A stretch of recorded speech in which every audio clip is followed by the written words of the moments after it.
I think that the situational hitting, it's a problem. It really is a problem. I don't think that the big problem is these guys are literally just trying to swing for the fences and they're trying to hit home runs. That is not what I think there is, because I can literally identify pitch by pitch. They don't do something that is efficient with it. Take a cold strike right down the middle, something that was in the strike zone the entire time, didn't even tunnel whatsoever. Take inside pitches the other way, chase breaking balls out of the zone. Like, it all really has to do with a lot more of pitch selection and pitch recognition, which is just really a huge imbalance with this team. There's a difference between quality of contact, and there's a difference between just full-on hitting for power. Quality of contact has to do with whether he pulled the ball or he lifted the ball, whether he hit the ball hard. It's not just strictly exit velocity. I think that's the main misconception with it. There is a stat that we do use called xWOBA, which can determine a lot of quality of contact. I personally didn't like it as much going on these last few years, but it looks like they're starting to incorporate a little bit more of pulled fly balls. I don't know if that has to do with like some park factors that are starting to mix up. Maybe it's just April hitting. I don't know if it's just April hitting where... Too. I mean, where do we rank among homers? Like right now, we're 14. Yeah. We're middle of the road. I mean, middle of the pack. Yeah, it makes tied sense. For 11th, but like we hit homers, just not. We don't hit enough homers. I think it's safe to say. Like a team like the Yankees, man, like they have 80. That's 5 above the second most, which is Baltimore. Yeah. Like, yeah, we got to get going. Junior Swingman coming in here, and he says, I just see either swinging no matter where the pitch is located and taking pitchers like Henry, Rowan, Gardner. I'm not sure who that is, but I would be sure to look it up because I love to learn about weird baseball players. But there just isn't an approach. There really isn't a consistent approach. There just isn't. They do every inefficient thing known to man with every pitch. I feel like we could do a film study. We could watch a Mets game against like some typical pitcher that maybe they end up scoring 5 runs on, but it really just takes a huge difficulty for them to actually do efficient things in a baseball game. And I'm not saying that every single time you got to swing at everything in the strike zone, and that's not going to happen. That's not going to sustain as to where the entire team has a 0% chase rate. But as to what I am seeing constantly pitch by pitch, first pitch, they always take the first pitch strike, right? Always take the first pitch strike.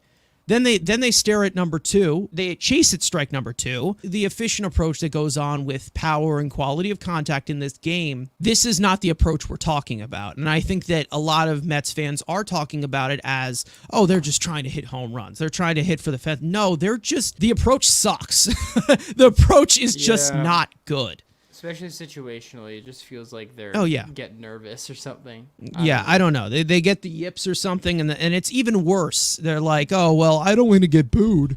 So there's so much pressure here. I think that, again, you need these guys who are made for that moment. And, again, I think that I do get accused all the time of saying, it's just strictly numbers. The strictly numbers as to where, I'm not looking at things that can be like the intangible part of the game, the mental part of the game.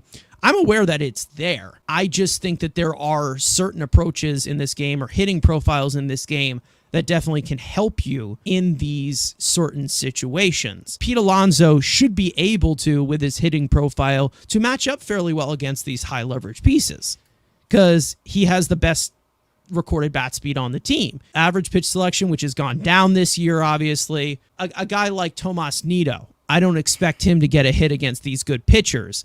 But when your main weapons aren't doing that, then you have a massive, massive problem. If you have the lower third of the order coming up against Camilo Doval, you're not really feeling confident there because these are hitting profiles that don't match up to their stuff of what they... Can you rely on just dinks and dunks off of that guy? You're not going to sustain anything about that. You just can't. You obviously want to have power and match up the power, but again, there's just no consistency as to where power only works with this Mets offense. There's just no continuous continuity. If you do want to hit home runs, which I love when guys hit home runs, I like what guys they hit for power because it's probably the most efficient way to score these days against these high leverage arms against these big arms that are, and they're going to continue to get even more tougher because you have tons of young pitchers, young pitching prospects.